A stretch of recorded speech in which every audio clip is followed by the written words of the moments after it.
Bienvenue dans Podcast Magazine Clubhouse saison 4. Ce podcast s'adresse aux aficionados du podcast sous toutes ses formes, que vous soyez débutant, initié ou même professionnel. Il se déroule en direct chaque mercredi par le biais de l'application Clubhouse entre 13h et 14h. Il est donc possible que certains sons que vous allez entendre ne soient pas d'une qualité parfaite. Vous pouvez aussi venir y participer en téléchargeant l'application sur Android ou iPhone et en entrant dans notre house en cherchant Podcast Magazine France pour prendre la parole ou juste glisser une paire d'oreilles.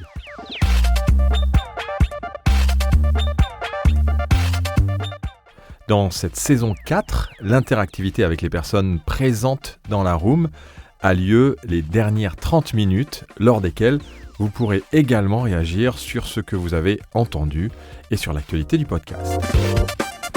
Vous pouvez aussi préparer vos questions ou noter vos réactions pour que nous en discutions ensemble ouvertement. Si vous désirez soutenir l'émission, vous pouvez commander notre magazine de 196 pages sur podcastmagazine.fr/boutique. Il est disponible en PDF, flipbook, papier et également en article. Podcast Magazine.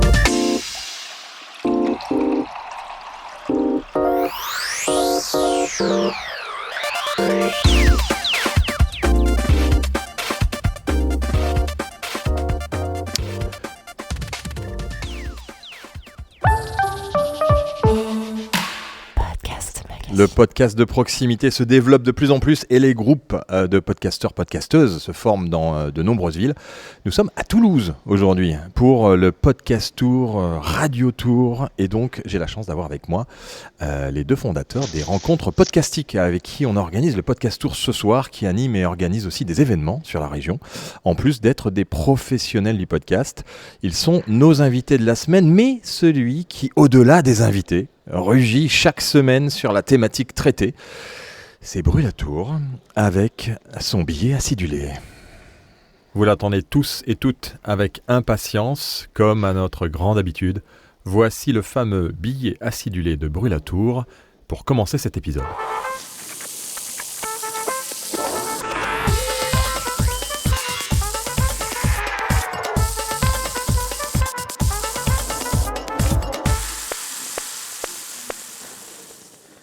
Bon, comment ça va les amis? J'espère que d'abord vous m'entendez bien parce qu'on n'est pas dans le même lieu, on n'est pas très loin, on n'est pas très éloigné, mais on n'est pas dans le même lieu. Donc j'espère que vous m'entendez bien. Mais Très je fais bien, confiance c'est parfait. à Philippe pour ses impératifs dits techniques. Et puis il y a l'impératif aussi, outre l'impératif technique, il y a l'impératif qui est lié à la proximité, le terrain de la proximité, parce que c'est un territoire qui est encore, selon moi, relativement inexploré par les podcasteurs. Peu d'entre eux s'y sont aventurés. Rien n'a été fait ou presque dans ce domaine-là. On compte seulement quelques dizaines de podcasts dits locaux. Alors il faut défricher ce territoire pour s'y installer, marquer son territoire, poser ses bornes, s'y développer, s'y imposer. Et c'est selon moi le moment idéal pour tenter cette expérience. Alors la proximité, vous allez me demander qu'est-ce que c'est? C'est celle que vous rencontrez dans votre immeuble, au bout de la rue, dans le centre-ville. Ça fonctionne même dans un centre-bourg, dans les faubourgs de votre commune, en périphérie de votre village, dans un lieu dit de la campagne profonde ou même au fond des bois. La proximité, elle est partout. La seule condition pour que cette proximité s'incarne, c'est qu'il faut au minimum 2 individus.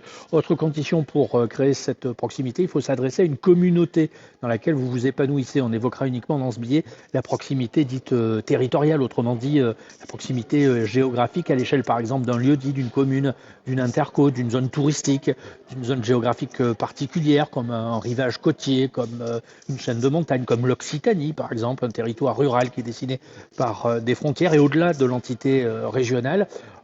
On s'éloigne de cette philosophie qui incarne pleinement cette proximité. Alors pour illustrer mes propos, je vais vous donner quelques exemples de ce que pourrait être un podcast dit de proximité. Si vous habitez une commune par exemple, vous pouvez produire un podcast qui traitera de l'actu communale par exemple, à un rythme hebdomadaire.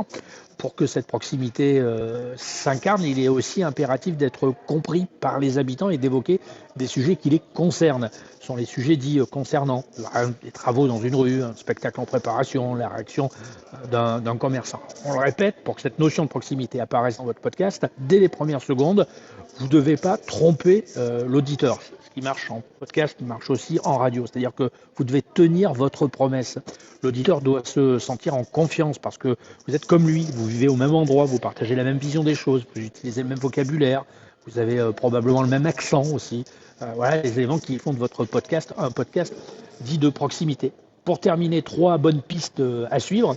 D'abord, les ambiances sonores. Alors, moi, je suis de ceux qui croient beaucoup en l'incarnation dans un podcast des ambiances dites sonores. Sur votre territoire, il y a des bruits, des ambiances sonores caractéristiques. Alors, je ne sais pas, ça peut être l'angélus de midi, la cloche d'une chapelle, le bruit des vagues, le cri des martinets dans le ciel, plus globalement les chants d'oiseaux si vous êtes à la campagne, le chant du coq, les bruits de circulation. Vous devez les utiliser.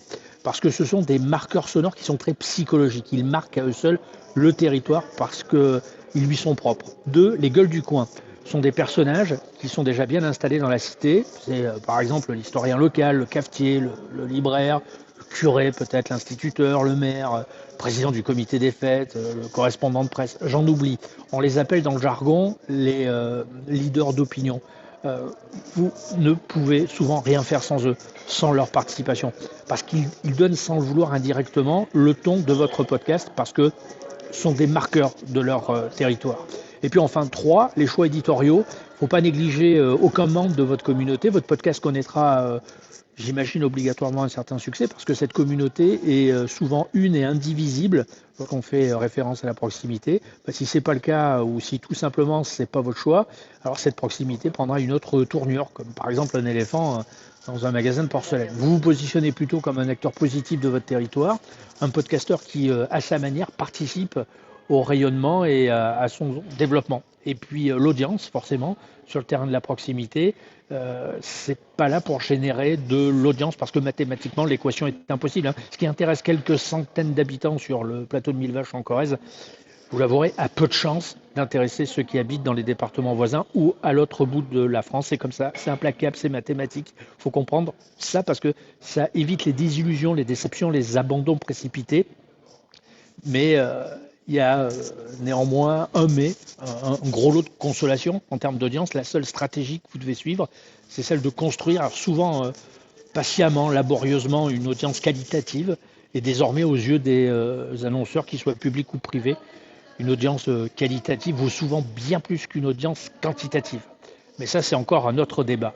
Bonne roube à tout le monde. Et je suis pas loin, je vous surveille. Ouais, alors c'est quand même incroyable parce qu'il est juste à côté de nous, hein, il est même pas dans le studio et je suis à l'accueil. Et c'est ça qui est assez magique avec Clubhouse, c'est que on peut faire intervenir des gens n'importe comment. Et d'ailleurs, je vois que Zuber vient d'arriver, mais Zuber, tu attends, s'il te plaît, 13h30 avant de parler. Non mais alors, on va pas non plus. Mais tu auras le droit vraiment à 13h. Tu peux même carrément nous interloquer, m'interrompre parce que tu sais que je fais des tunnels, Zuber. Cette semaine, merci, et puis excusez-moi, je vous lance le jingle.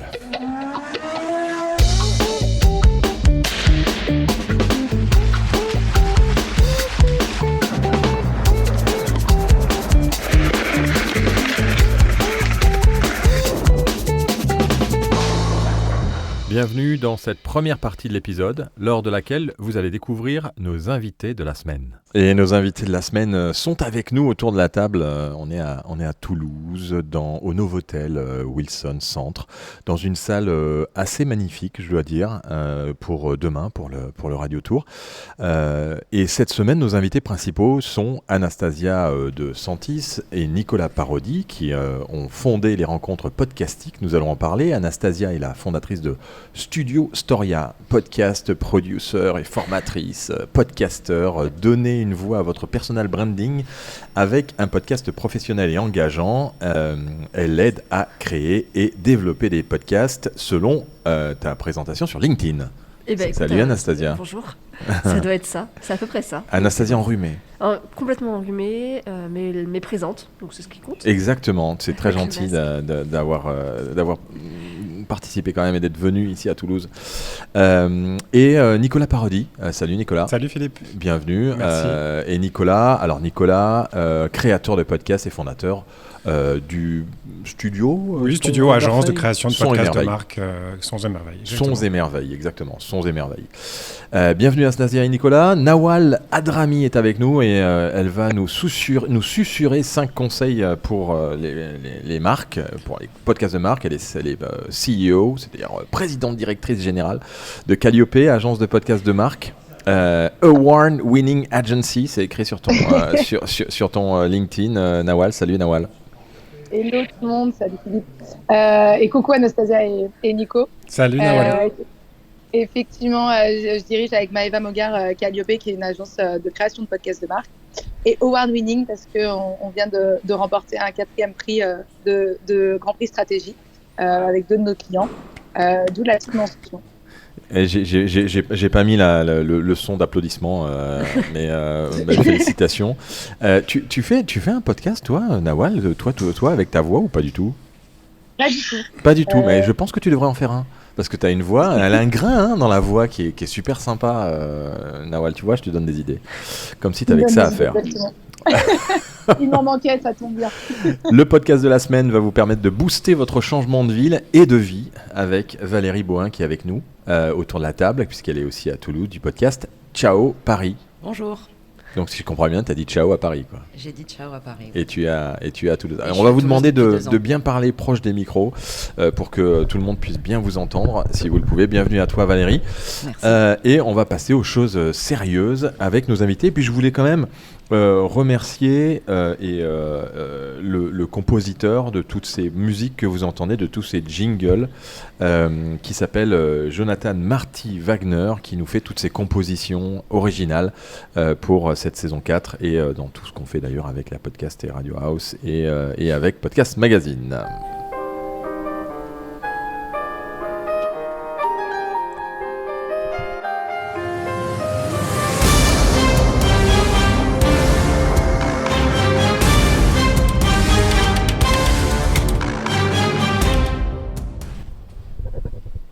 Les invités principaux, mais oui, ça repart bien sûr.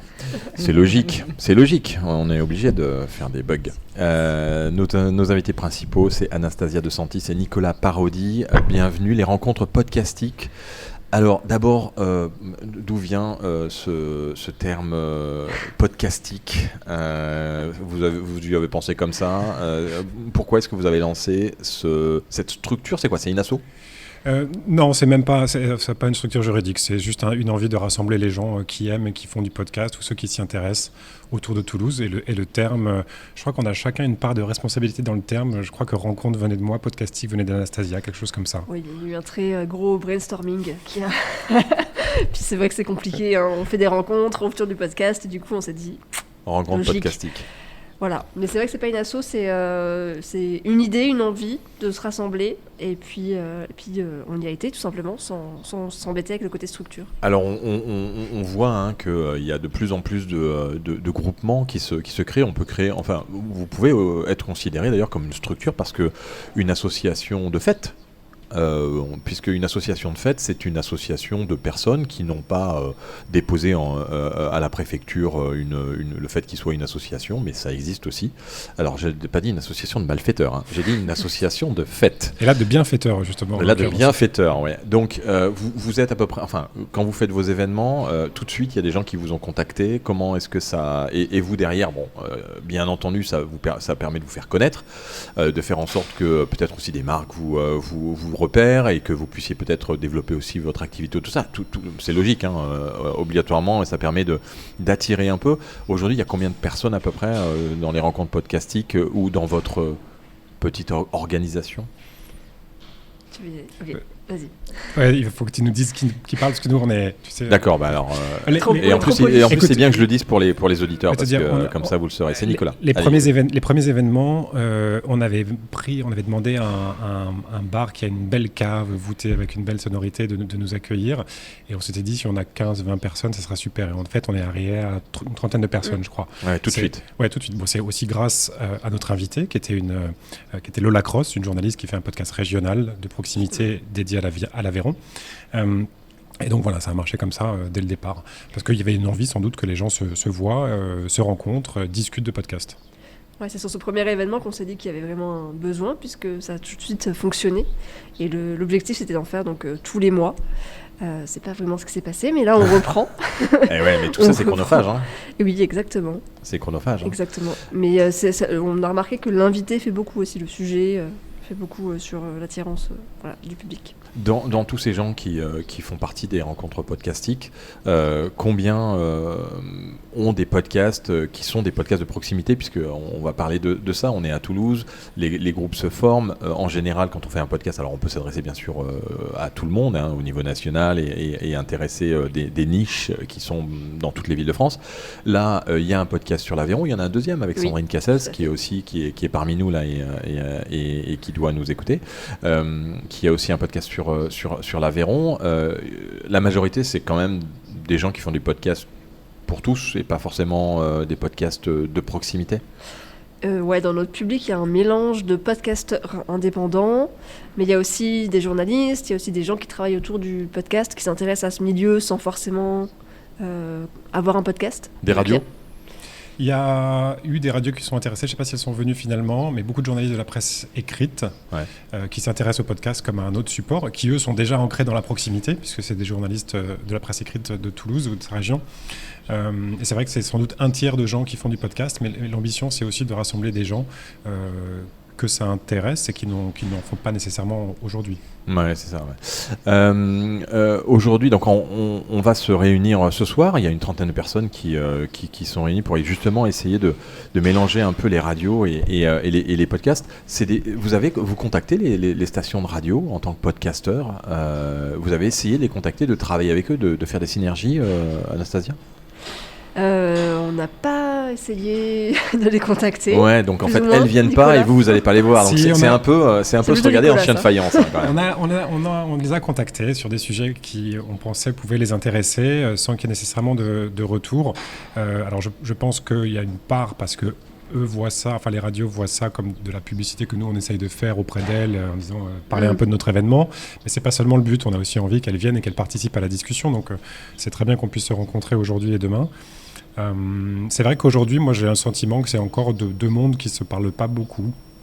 Ouais. Non, et puis je pense que c'est ça, ils se regardent en chien de faïence, il y a une petite crainte aussi, hein, il faut le dire, des stations de radio, et puis le temps aussi nécessaire pour pouvoir aussi aller s'intéresser, aller écouter tous ces podcasts natifs qui sont quand même, il y en a beaucoup, pour savoir quels sont ceux qui peuvent éventuellement être intéressant, ça prend du temps aussi. Alors il y a Podcast Magazine, hein, on va pas se cacher le fait qu'on fait un peu de curation. Il y a Podmust qui fait aussi de la curation, et il y a Sans Algo, il y a aussi le podcast de Mathilde Meslin, donc qui est aussi intéressant. Il y a Télérama. Bon, Télérama c'est quand même assez socio-cul, hein, mais bon. Génération Podcast, on peut citer aussi. Génération Podcast, exactement, ouais, Anne-Fleur. Et puis on a après le Paris Podcast Festival qui a lieu dans pas longtemps. On en parlera dans les actualités à la fin, qui a un peu changé cette année, le PPF. On pourra dire ce qu'on pense. Alors on est libre nous de dire tout ce qu'on pense. Il y a une espèce de sifflement qui vient de la cuisine. Désolé pour ça, c'est les cuisines qui sont à côté. Je pense que ça doit être, ça doit être un lave-vaisselle ou un truc comme ça. Donc vous inquiétez pas, ça vient de chez nous. Eh bien, merci. Alors, les actualités que vous avez sur les rencontres podcastiques. Dernier événement que vous avez organisé, c'était il y a un certain temps. Ouais, le dernier remonte un petit peu, mais le prochain arrive très vite. On en a 2 qui sont programmés pour les mois à venir. Vous les programmez comment ? Il y a une demande ou c'est vous qui vous dites tiens, on a envie de faire un truc ? Non, c'est nous, exactement. Au début, comme a dit Anastasia, on était parti sur une fréquence, on voulait que ce soit régulier.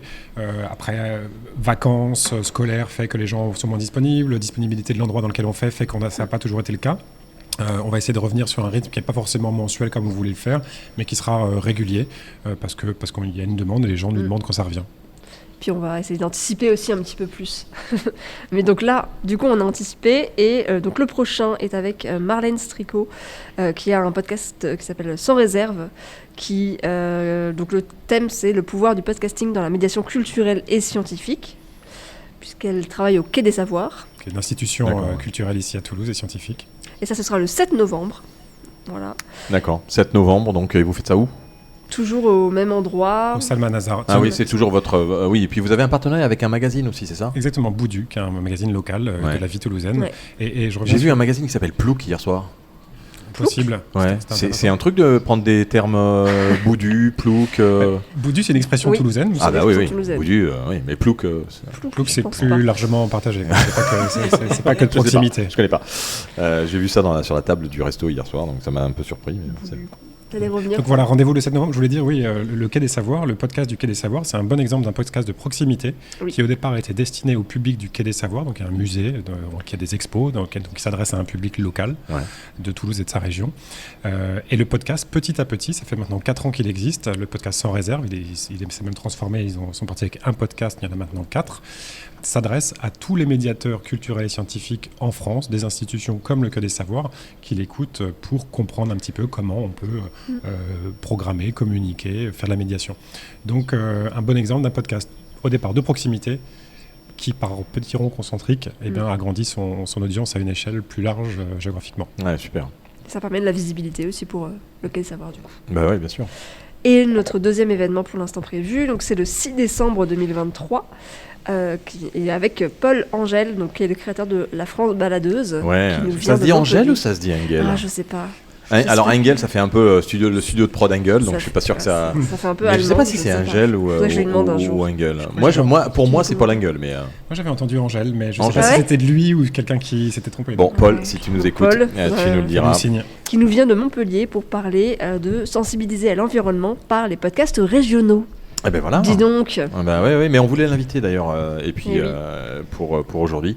Et en fait, on a une autre invitée, puisqu'on va enchaîner maintenant avec le coach de la semaine, qui s'appelle Nawal Adrami, Studio Calliope. Nawal, alors, toi, ta spécialité, c'est les podcasts de marque, enfin le podcast de manière générale, mais les podcasts de marque.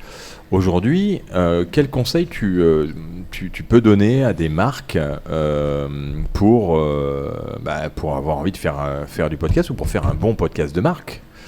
Est-ce que tu as des petits conseils à nous donner? Complètement. Combien de temps j'ai devant moi? Je peux te faire long ou court? Écoute, on verra si Zuber te coupe.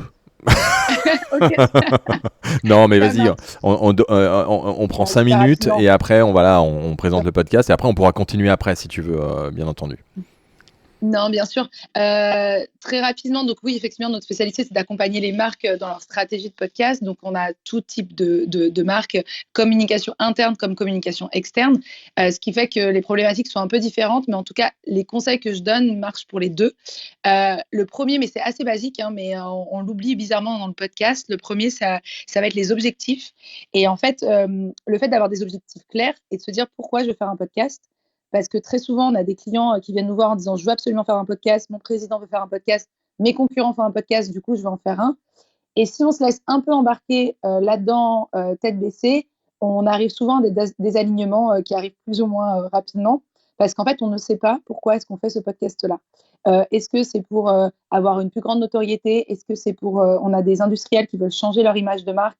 On a des clients B2B qui veulent recruter des leads avec du podcast, on a qui veulent recruter des nouveaux collaborateurs. Donc, le fait de savoir, certains, je prends un exemple, on a fait pour un client les 125 ans de l'entreprise, on a créé un objet sonore très beau, très historique, etc. Parce que le but, c'est de l'offrir un peu à tous les collaborateurs. Donc, le premier point, c'est vraiment de comprendre pourquoi est-ce qu'on fait le podcast et qu'est-ce qu'on en attend. Ouais. Et de ça, tu vois, de ça va découler le format, le budget qu'on alloue, bref, tout ce qui va être inhérent au projet. Donc ça, ce serait mon premier conseil. Le deuxième qui est important, parce qu'on dévisse souvent là-dessus, c'est bien évidemment le cœur de cible. En fait, on a pas mal de personnes, de clients qui veulent parler souvent un peu à tout le monde, parce qu'on aimerait bien pouvoir toucher tout le monde. Sauf que le podcast, c'est pas, tu l'as dit un peu tout à l'heure en intro, où je crois que c'était je sais plus qui Fred, l'a dit en ouais. Fred. On peut pas forcément toucher tout le monde, mais il vaut mieux de la qualité. Et ça, c'est un point qui est important de rappeler sur le podcast. Parce que c'est un peu comme une newsletter, tu vois, tu t'inscris pas à une newsletter si tu es un peu dans la cible, mais pas trop. Du coup, il est hyper important, en tout cas, de se concentrer sur le cœur de cible parce qu'on le sait, l'entre-deux marche jamais.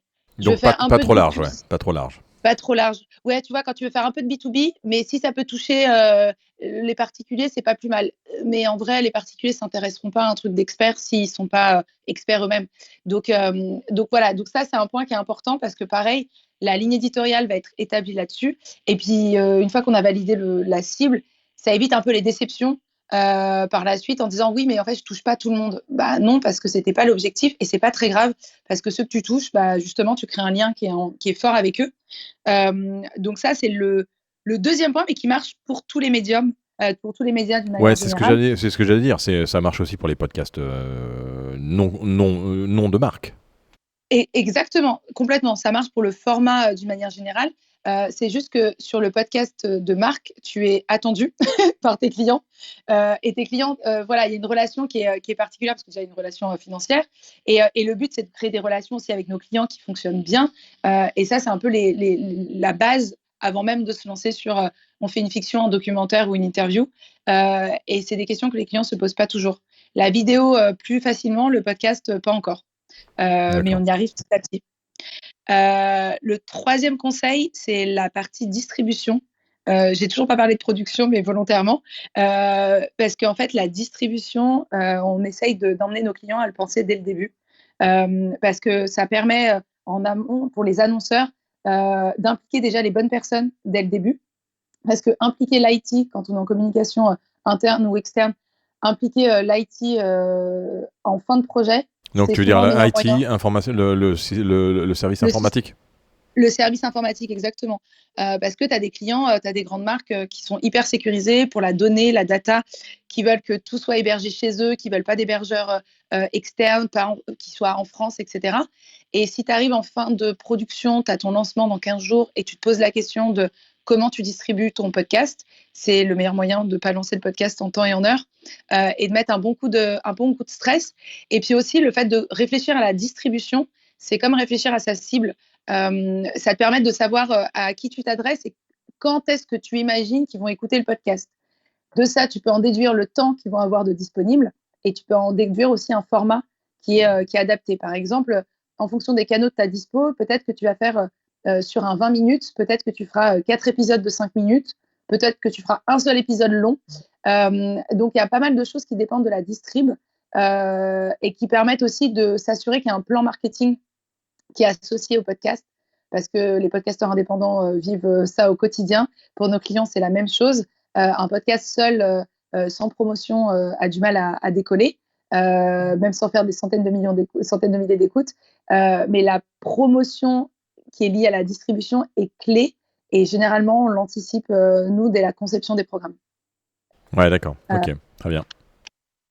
Et ensuite, 2 derniers conseils côté annonceur.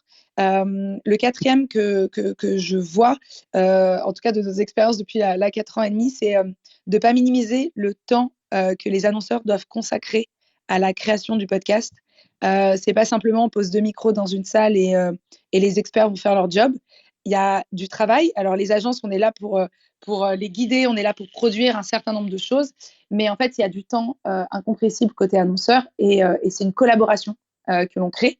Là, tout à l'heure, je parlais des grands prix que l'on a gagnés. Les 2 clients avec qui l'on a accompagné, Fitness Park et Schema Business School, c'est des clients qui ont été hyper impliqués dès le début, qui ne s'attendaient pas à ce que ça demande autant de travail aussi de leur côté, parce qu'on apporte toute notre expertise, mais on a aussi besoin de leur vision, on a besoin de les solliciter, on a besoin de leur réactivité. Et c'est du temps en stratégie, en marketing, en ligne éditoriale. Il y a beaucoup de travail pour sortir un podcast. Donc, pour que le podcast tienne la route, c'est hyper important que tout le monde soit impliqué aussi dans le projet. Ouais, ce qui n'est pas forcément très facile parce que quand on méconnaît un peu le format podcast, d'avoir un engagement, mais bon, en même temps, c'est un investissement, donc il faut quand même y mettre du temps. En fait, c'est ça, c'est exactement. C'est qu'en fait, les annonceurs mettent le budget en se disant l'agence va tout faire, on fait une très grosse partie, mais ça reste quand même un projet d'entreprise et c'est important d'avoir aussi de la ressource humaine, ne serait-ce que d'avoir des temps de validation, d'avoir le feedback des bonnes personnes avant de se lancer, etc. Pareil, c'est ce qui permet que que les collaborations fonctionnent hyper bien dans le temps et surtout que les podcasts soient réussis. C'est indispensable. Et puis c'est comme ça qu'on aime bien aussi travailler. Et dis-moi. Nawal, pardon, c'est Nicolas. Une question, mais peut-être une fois que tu auras fini les 5 points, mais comment tu conseilles tes clients sur la fréquence, la régularité et le nombre d'épisodes? C'est une question qui revient très très fréquemment. Eh ben, tu vois, tu anticipes mon cinquième conseil. Merci pour la transition, Nico. Énorme. Non, c'est parfait. En fait, je vais répondre à ta question.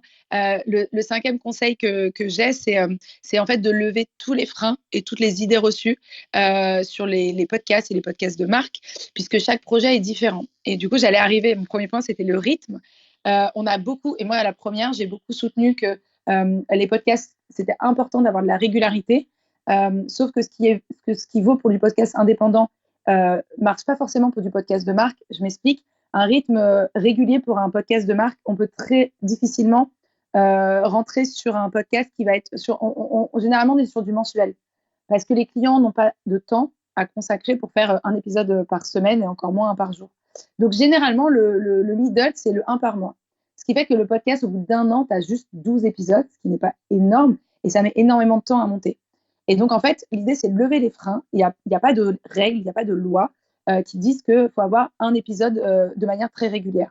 Par exemple, moi, il y a des clients avec lesquels je crée des saisons. On va sur des campagnes un peu coup de poing. Et en fait, on crée une saison de 6-7 épisodes en lot. On va diffuser ça pendant 2 mois, accompagné de toute une campagne, une stratégie de communication autour. Et puis après, les auditeurs sont au courant qu'il y a un début, un milieu, une fin. Et que là, on a fini la saison 1 et qu'on leur donne rendez-vous pour la saison 2 plusieurs mois après. En fait, tout est un peu envisageable. Et le rythme est vraiment inhérent au client et inhérent à sa propre stratégie de communication. Moi, je l'ai fait en B2B, en B2C. Par exemple, Fitness Park, on est sur un épisode par mois parce que ça a du sens avec tout leur temps fort de communication, parce qu'après, on déploie dans toutes les salles la promotion du podcast. Mais je travaille pour d'autres marques en B2B où ils ont des temps forts de communication avril-mai. Et ben, on a 5-6 épisodes qu'on sort en même temps. Et ensuite, on fait la promotion chaque semaine d'un épisode différent. Et en fait, l'idée, c'est c'est pas une réponse, c'est une réponse sans être une réponse, mais vraiment, il faut lever les freins. Il faut d'abord, en fait, commencer par le début. Quels sont mes objectifs? Quels sont mes enjeux? Et ensuite, on réfléchit à la périodicité, même le format, qui prend la parole, etc. Mais en fait, il faut partir vraiment des objectifs du client. Pareil, sur le B2B, on dit souvent le B2B, c'est des interviews. Non, pas forcément des interviews, des talks. Moi, pour du B2B, on est en train de produire une fiction parce qu'on se projette en 2050, mais on est avec des paroles d'experts qu'on a intégrées dans une fiction dystopique. Donc, pas de règles. Le but, c'est vraiment de partir de l'objectif et de la strate de la mission. Il faut saluer le client sans le nommer nécessairement, mais qui est parti, qui a signé pour faire une fiction. C'est un beau... comment dire, un beau signe de maturité déjà, de connaître le podcast, de se dire on va pas faire une interview mais on va faire une fiction. Il faut oser parce que c'est quand même pas un format qui est facile à concevoir, à comprendre, sur lequel communiquer. Mais complètement. Et en fait, c'est un client avec qui on a commencé par un talk. Et ensuite, avec le travail du talk et en fait, le fait de commencer à pouvoir jouer avec le format audio, de comprendre un peu tout ce qui tourne autour, le client prend en maturité aussi de son côté, monte en compétences. Et quand tu arrives avec une proposition un peu plus à côté, du coup, ils l'entendent beaucoup plus parce qu'ils ont déjà l'oreille sur le sujet et on y arrive de plus en plus. Quand on a travaillé avec Dior, on a fait 80 épisodes de talk pour passer ensuite sur des contes pour enfants, pour passer sur du format narratif, etc. Donc, il y a aussi le temps de maturité des clients qui vont plus ou moins vite. Et c'est pour ça que c'est important de le créer dans le temps et de ne pas brusquer les clients. S'il faut commencer par un talk, on commence par un talk. Mais généralement, on arrive à twister par la suite sur d'autres formats.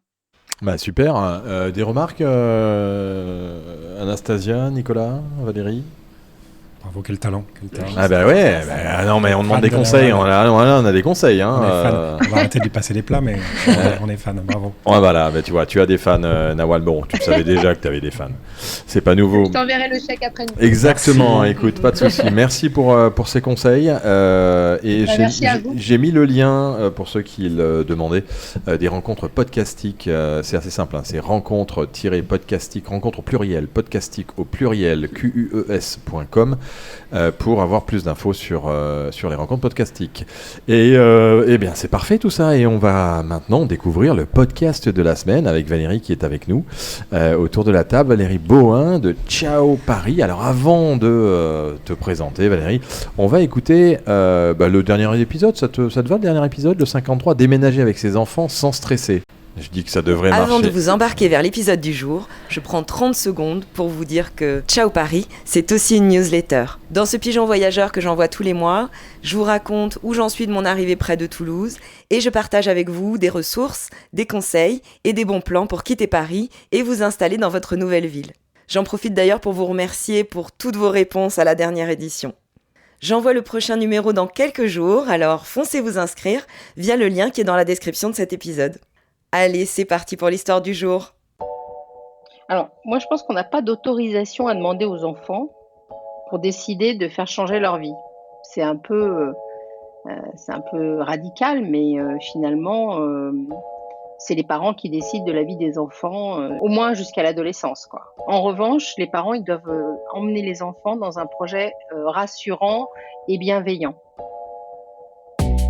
Bonjour et bienvenue à bord de ce nouvel épisode de Ciao Paris, le podcast qui booste votre changement de ville et de vie. Je m'appelle Valérie Bohin et je vais à la rencontre de ceux qui, comme moi, ont quitté Paris. Portée par les témoignages du podcast, j'ai déménagé près de Toulouse en 2021 et je continue de vous proposer des épisodes de témoignages optimistes et réalistes pour accompagner votre nouveau départ. Je suis ravie de vous retrouver pour ce nouvel épisode de rentrée avec un sujet d'actualité. Déménager avec ses enfants. Et pour y voir plus clair face aux questions qu'on peut se poser, j'ai avec moi la psy préférée de Ciao Paris, alias Fabienne Kramer, vous l'avez reconnue. Je vous souhaite une bonne écoute. Bonjour Fabienne. Bonjour Valérie. On se reparle aujourd'hui parce que j'ai... Voilà, donc Ciao Paris. Alors, je mets les micros de tout le monde, et surtout celui de Valérie. Ciao Paris, tu l'avais lancé avant de partir de Paris Ouais. ou alors... En fait, Ciao Paris, c'est un... Parle bien près du micro si tu peux. Je sais que Moi, c'est j'ai un peu pas loin. l'habitude de faire de la... Non, je plaisante. Ciao Paris, en fait, j'ai commencé à le penser en 2019. Au moment où j'avais envie de partir de Paris. Moi, j'ai grandi en Corse. Ça faisait longtemps que j'avais envie de quitter Paris, mais comme j'étais journaliste en presse magazine, c'était compliqué de le faire ailleurs. Ouais. Et puis, à un moment, je me suis mise à mon compte. Enfin voilà, je réfléchissais aussi. J'étais à un Carrefour Pro, et je me disais, c'est le temps du départ. Mais voilà, j'ai été confrontée à quelques difficultés pour mettre en place ce projet. Et au départ, j'ai lancé Ciao Paris pour m'aider moi, comme beaucoup de podcasteurs, Ouais, c'est ça. comme un side project. Pour C'était m'aider ouais. à T'en quitter avais Paris. besoin. T'en avais besoin. J'en avais Et besoin. quand on en a besoin, en général, un podcast marche mieux. Exactement. Je m'adresse à Anastasia aussi et à Nicolas qui sont là. Il faut être vraiment avoir ce côté passion, ce côté envie, ce côté besoin. Oui, puis c'est incarné. C'est-à-dire que moi, j'avais à la fois... J'allais rencontrer des gens dont je racontais le parcours et en même temps, il y avait un peu ma quête, tu vois, qui était en parallèle, où je racontais aussi un peu là où j'en étais. Est-ce que j'allais partir ou pas? Quelles étaient mes peurs, mes freins? Où est-ce que j'en étais dans ce projet? Donc c'est vrai qu'il y avait un peu en fil rouge comme ça mon histoire en parallèle de celle des différents invités. Alors c'est vrai que là on a écouté un extrait du début de l'épisode avec Fabienne Kramer qui est plus un épisode de conseil. Ouais. La majorité des épisodes sont des témoignages, comme je disais dans le lancement, optimistes et réalistes, parce que je trouve que quand on change de vie, il faut aussi raconter les écueils. Ça se fait pas, tu changes pas de vie comme ça d'un claquement de doigts. T'embarques tout le monde avec toi, si t'as le monde avec toi, enfin ta famille, tes enfants. Donc voilà, donc c'est important le côté réaliste et le côté expert aussi. Où tous les experts de Ciao Paris ont eux-mêmes expérimenté ce changement. Ouais, c'est ça. Donc pour moi, ça c'est très important Voilà, et donc ce side project, en fait, en 2019, je le travaille, et puis je me dis que je vais le lancer en mars 2020. Et puis bon, on a eu un petit contretemps mondial. Ouais, on est tous au courant de ce Et je l'ai contretemps mondial. lancé en juin, et c'est vrai que assez vite, il a eu un écho particulier, je pense, lié à la période. Et puis voilà, le projet a grandi comme ça, et ce qui était au départ un side project, en fait, est devenu une vraie passion pour le format podcast, une vraie rencontre aussi avec les gens qui écoutaient le podcast, qui étaient dans le même cas que moi, où c'est des heures et des heures de messages vocaux, de messages en MP sur Instagram, WhatsApp et compagnie. Donc voilà, il y a vraiment quelque chose qui s'est créé autour de ce podcast. Et puis assez vite, en fait, j'ai eu des propositions de partenariat. Et donc, comme ça, si tu veux, je me suis dit, en fait, c'est un projet qui mérite que j'y réfléchisse autrement qu'un side project. Le podcast me plaisait beaucoup, mais je t'avoue qu'au départ, je voyais pas trop comment en faire mon métier. Et voilà, et c'est un peu grâce à Ciao Paris que ça s'est fait. Alors, je demande toujours aux podcasteurs de la semaine de nous donner leurs 2 problématiques. Je t'avais même pas prévenu, donc tu as essayé de réfléchir quand même, parce qu'on en a parlé juste avant. Mais en général, je préviens personne. Mais c'est quoi aujourd'hui les 2 problématiques? Alors, je m'excuse encore pour ce bip qui est toujours là. Ne vous inquiétez pas, ça ne vient pas de l'enregistrement. C'est un bip qui est dans la cuisine à côté, qui est bien sûr sur une fréquence qui est juste super désagréable. Et on ne sait pas ce qui se passe et on ne sait pas pourquoi elle est là, mais elle est là. Tes 2 problématiques majeures que tu as aujourd'hui en tant que podcasteuse, alors tu en as passé des galères, certainement, parce que tu en es la 53e épisode. Ouais, c'est la 3e saison là, cette année. 3e saison, donc tu arrives à un moment où c'est un peu charnière, c'est comme une boîte, au bout de 3 ans, c'est le moment où ça commence un peu à générer normalement, ou du moins à équilibrer les finances et peut-être commencer à gagner de l'argent, c'est toujours pareil. Donc là aujourd'hui, c'est quoi tes 2 problématiques principales? Alors, mes 2 problématiques principales, c'est comme tu le disais, de trouver un équilibre financier. Alors, tous ceux qui font du podcast savent que tu ne peux pas vivre que d'un projet, à moins que ce projet soit lié à des services. Oui, ou alors que tu développes comme Clémentine Gallet un festival. Voilà, un festival, un spectacle, une offre commerciale, une box, voilà. Bon, moi, c'était pas forcément mon envie. Moi, j'aime bien aussi suivre un peu mes intuitions, aller là où j'aime faire ce que je fais. Voilà, c'était pas forcément, ça m'appelait pas forcément, donc je l'ai pas fait. Aujourd'hui, l'enjeu, c'est plus pour moi, je dirais. Tu vois, dans ce cadre-là, une fois que tu as posé le fait que tu ne peux pas vivre du podcast, en tout cas pas que de ça, que d'un seul projet, c'est plus de ramener aussi à une échelle, de fixer des objectifs quelque part qui sont pas trop ambitieux. Parce que tu vois, tu parlais de Clémentine Gallet. Si moi je me compare à Clémentine Gallet, je vais me sentir, tu vois, au 36e dessous. Donc, en fait, c'est de garder... Parce qu'aujourd'hui, Ciao Paris, il y a eu quand même des très beaux partenariats avec Le Bon Coin, avec Switch Collective, avec Blumencia, qui fait de la reconversion professionnelle, avec beaucoup de territoires. Là, en ce moment, j'accompagne la Haute-Marne, le département de la Haute-Marne, dans toute sa stratégie d'attractivité résidentielle pour attirer des nouveaux habitants, présenter le territoire. Moi, mon but, c'est de toujours... mon enjeu principal, c'est de toujours créer des contenus qui soient différents, qui se renouvellent, qui me permettent de pas m'ennuyer et de toujours renouveler la curiosité des auditeurs, tout en restant dans quelque chose qui va être utile à la fois à mes auditeurs et mes auditrices, mais aussi à mes partenaires. Donc il y a vraiment ce double enjeu-là de l'utilité qui est central.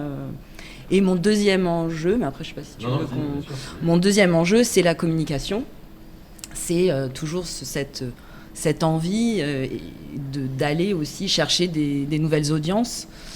Donc c'est trouver des leviers de communication. Et ça, quand tu es solopreneur, enfin, tu vois, quand tu es podcasteur, tu es un peu couteau suisse. Bon, la communication, à la fois, c'est toi qui dois l'incarner, parce que c'est la suite logique du podcast. Et en même temps, y a tout un volet communication qui est hyper chronophage, je trouve, et parfois un peu fastidieux. Ouais, surtout quand on veut aller sur toutes les plateformes et qu'on se dit qu'il faut être partout. Bah, moi, j'ai fait le choix, contenu. justement, à un moment de cibler.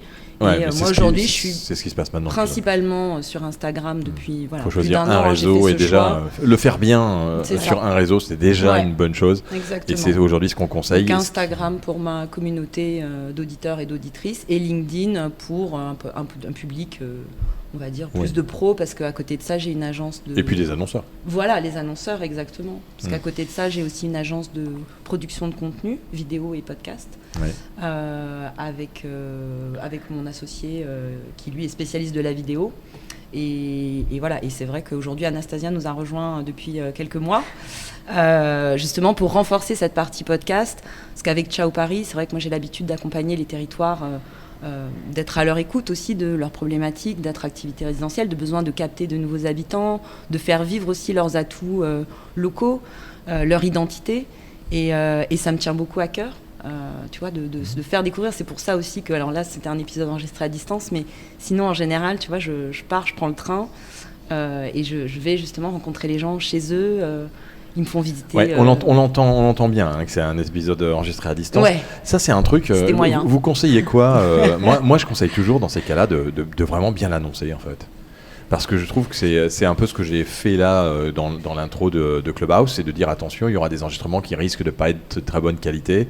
Je sais que dans Serial, le podcast que j'ai écouté au début pour savoir un peu ce qui se passait avec cette folie de Serial, à chaque fois qu'il y a un son, qu'il y a un peu de truc, elle l'annonçait, c'était super clair, c'était presque qui s'excuse sans vraiment s'excuser. Et ça comme marche ça, vachement bien parce qu'en fait, tu t'attends à ce que ça soit mauvais.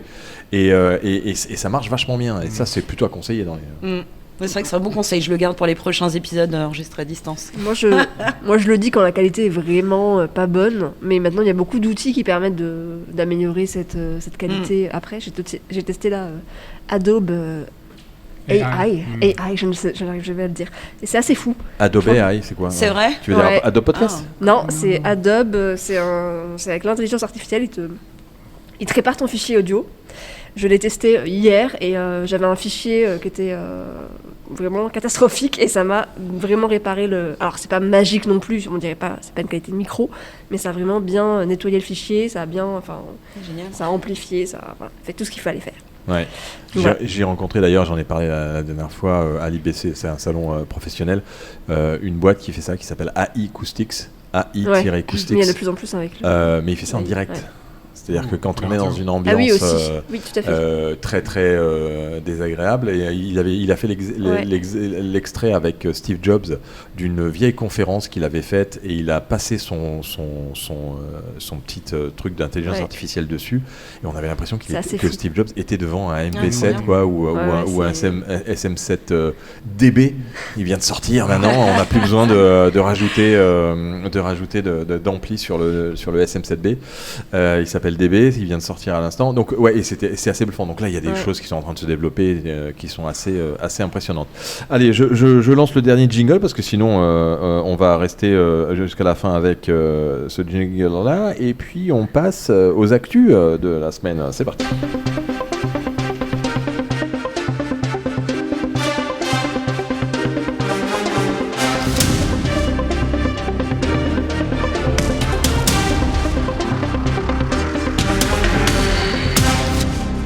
Et merci Jonathan Wagner pour ce beau jingle. On va parler d'actu et alors l'actu quand même qui est vraiment tout le monde en parle aujourd'hui, c'est le Paris Podcast Festival. Vous y allez tous et toutes autour de la table? Anastasia, moi, Nicolas, Valérie?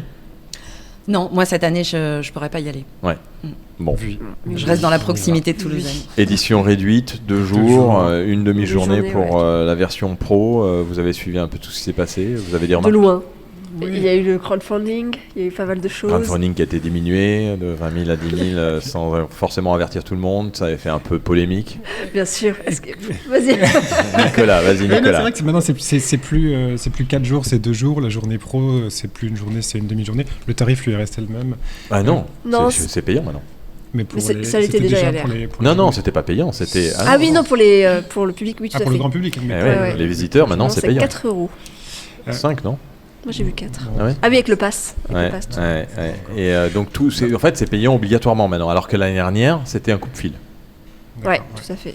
Donc, ça change un petit peu. Non, mais après, voilà, dans l'absolu, moi je trouve que c'est très bien qu'il y ait des rassemblements. C'est aussi une des raisons qui nous a poussé à faire des rassemblements ici, et je pense qu'ils poussent d'autres à le faire là où ils sont, parce qu'on n'a pas tous envie nécessairement déjà de se voir qu'une fois par an, de parler podcast qu'une fois par an. Et en plus de le faire nécessairement à Paris, où il y a quand même beaucoup de monde. On n'a pas nécessairement l'occasion de se poser, de discuter vraiment. Voilà. Puis tout le monde ne peut pas aller à Paris aussi. C'est un événement qui est, je trouve, incontournable et très important pour la profession. Après, voilà, comme tout événementiel, c'est compliqué. Ils ont eu une subvention qui a été sucrée.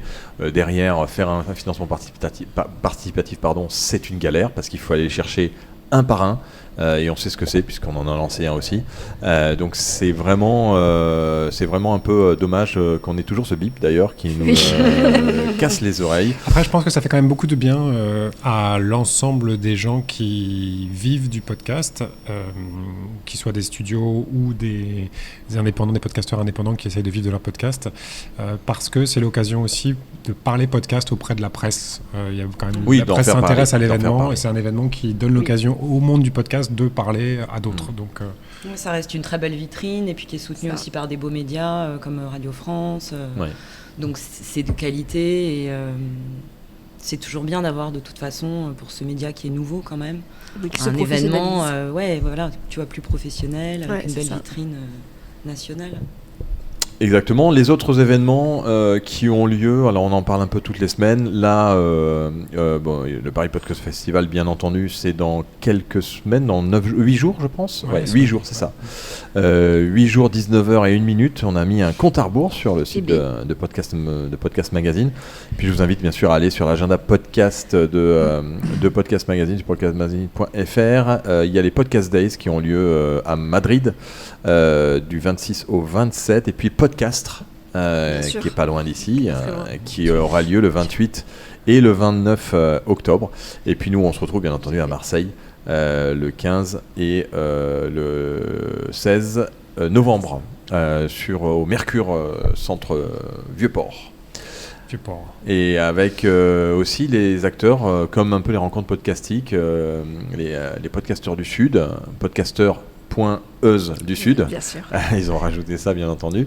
Et on va se réunir à Marseille pour aussi parler comme ce soir, un peu essayer de rencontrer les acteurs, parce qu'on ne se connaît pas tous, et ça permet justement de pouvoir échanger un peu sur tous les enjeux qu'il y a, et puis savoir quels sont les projets des uns et des autres, et se mélanger avec quelques radios qui sont un peu curieuses. Il n'y en a pas beaucoup, mais il en existe, et on les remercie pour leur participation ce soir. Eh bien, on arrive à la fin, il est 13h59, donc Zuber, tu peux poser ta question si tu veux. 1 minute. T'as 1 minute. Ah pardon, je n'ai pas de question. Ah, mais non, Zuber. Non mais juste te dire que c'est vraiment très intéressant, et en même temps il fallait faire entendre ma voix pour que tous les producteurs de podcasts entendent la belle voix du plus grand râleur de podcast. Voilà. Bah merci Zuber. Et vous dire accessibilité. Alors oui, accessibilité. Exactement. Alors justement l'accessibilité, on en parle, et j'ai oublié un événement parce que je l'ai pas rajouté sur l'agenda. Il faut que je le fasse. C'est que on a enfin validé le projet avec la Foire du Livre de Brive.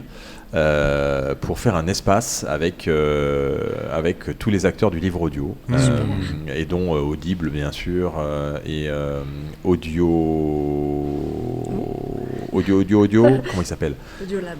Non, pas Audiolab, tu sais, le deuxième plus gros éditeur. À chaque Audiolib. fois, Audiolib, merci. Voilà, il y avait un truc. Ça y est, j'ai trouvé.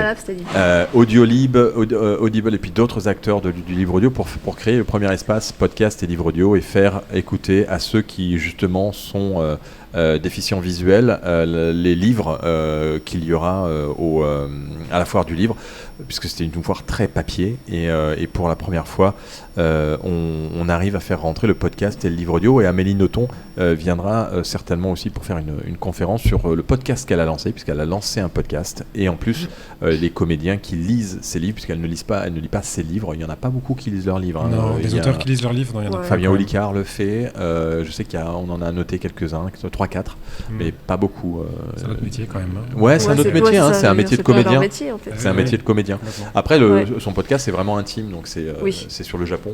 Et voilà, donc on est très content de pouvoir faire rentrer un peu le livre audio, et si tout se passe bien l'année prochaine, de créer carrément la première foire du podcast et du livre audio pour tous.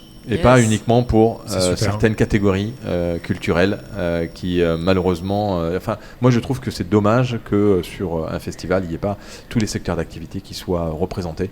Je veux dire, c'est pas parce qu'on parle business que c'est un gros mot dans un podcast. Alors je comprends que le Paris Podcast Festival soit un événement culturel, mais je trouve qu'il manque un événement où on parle de toutes les sortes de podcasts, le sport, la cuisine. Et tous les métiers dans le podcast aussi, et c'est aussi ce qu'on veut faire, c'est-à-dire qu'en gros un podcast c'est aussi c'est beaucoup de métiers différents. Ouais, c'est une vingtaine de métiers. C'est pas que les auteurs.